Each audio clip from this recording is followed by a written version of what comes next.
Last night in the Mecca, it was the brilliant orchestration of Steph Curry, Draymond Green, and Jimmy Butler, combined with the elite defensive efforts of Moses Moody, and honestly much of the rotation that gave the Warriors a huge fourth quarter surge to firmly put the game out of reach. Today, we're going to look at 5 possessions in the fourth that tell the story of the Jimmy Butler era Warriors and why maybe, just maybe, they're going to win the championship. Let's review. The Warriors got a lot of things going last night. Amongst them was their classic split action, with 2 of them appearing in these 5 plays we're going to review. In this first one, you can see Steph Curry actually orchestrating things here, pointing to Quinton Post to get into positioning in the wing.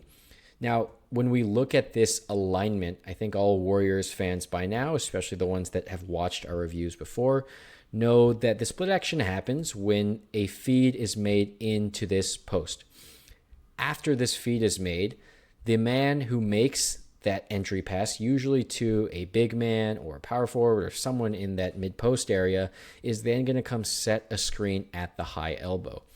This allows a third guard shooter involved usually to run off that screen.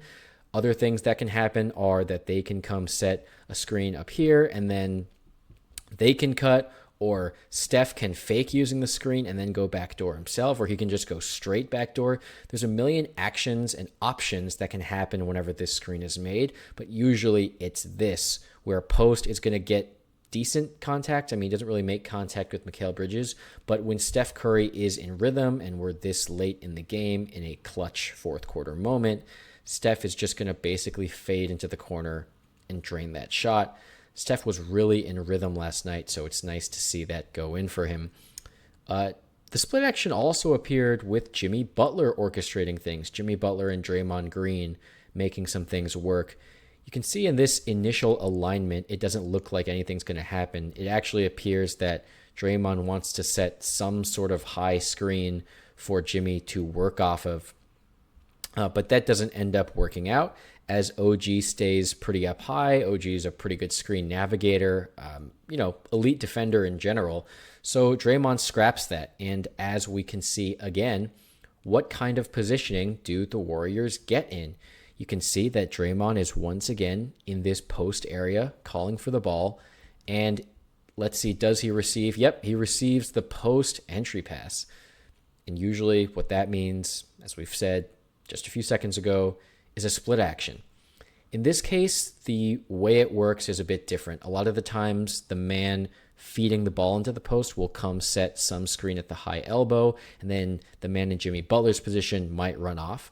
But that's not really too important here. I think the main importance of the split action is that you can create some sort of confusion in this high elbow area that either allows for open shots or easy cuts to the basket. You can see that Jimmy Butler initially comes and sets this screen on OG Anunoby for Podziemski, but when that doesn't work, he's actually going to come fake that rescreen on Cameron Payne.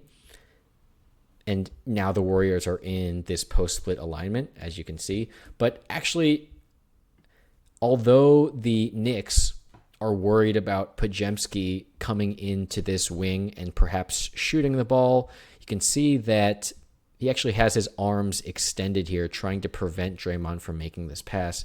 Jimmy's just going to cut straight backdoor, and Draymond's going to see this, feed him, and Jimmy is going to draw the foul. Really nice to see Jimmy and Draymond orchestrating things. The Warriors were also super aggressive on defense last night. Let's look at this possession late in the game in the last 4 minutes where every bucket counts. The Warriors were really swarming last night. You can see that Looney and Steph Curry are swarming Jalen Brunson.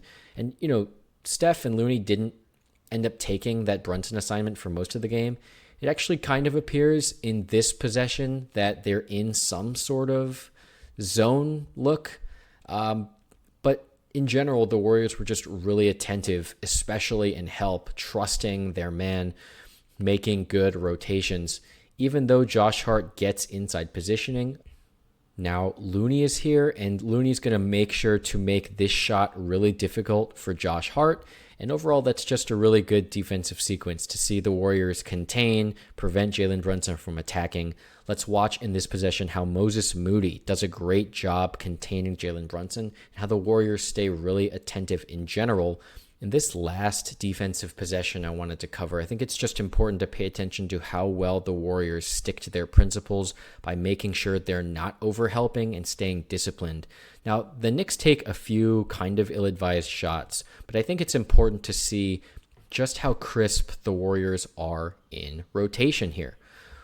Look how open Mikal Bridges are, and watch this really disciplined closeout from Kevon Looney. He makes sure not to foul Mikal Bridges, and Mikal, he's ultimately not going to take this shot. He's going to thread it in this wild contorting pass to Josh Hart. But Moses Moody does a great job immediately moving to Josh Hart, and watch Kevon Looney right here from off the screen run back into the paint to contain. So obviously the Warriors aren't at a numbers disadvantage. Even though Josh Hart makes that skip pass all the way to Jalen Brunson, there's Steph Curry to make sure he's not getting an open shot. Makes its way to OG. There's Guy Santos to make sure that he's not getting an open shot. Now, this is where the help comes into play. He gets inside positioning, but now it's up to Kevon Looney to stay tall, not foul, hands up, and ultimately ends up in Guy Santos diving for that ball, saving it for the Warriors, which will immediately play into our final clip of the night, which is just an excellent example of how Steph Curry, when he's on, especially when Jimmy Butler is on the floor and there are shooting threats like Moses Moody, how Steph can just generate easy shots.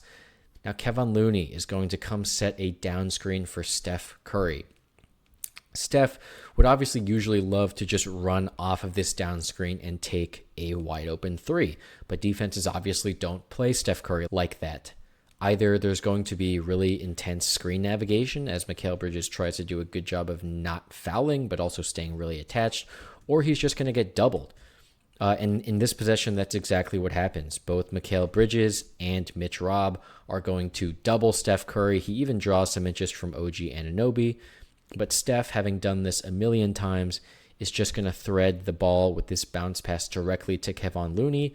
And you can see, even before Kevon Looney has even really attempted the shot, Steph is looking this way. He's pointing this way.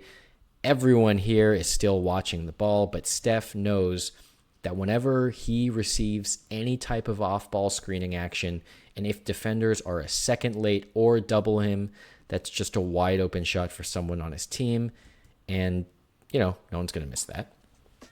So when people say the Warriors are back, they're not talking about the team that started this season 12-3 and looked like the best in the West.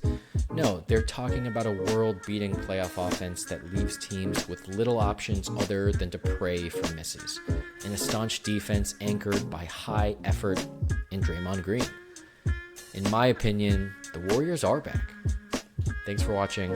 Let us know if you agree.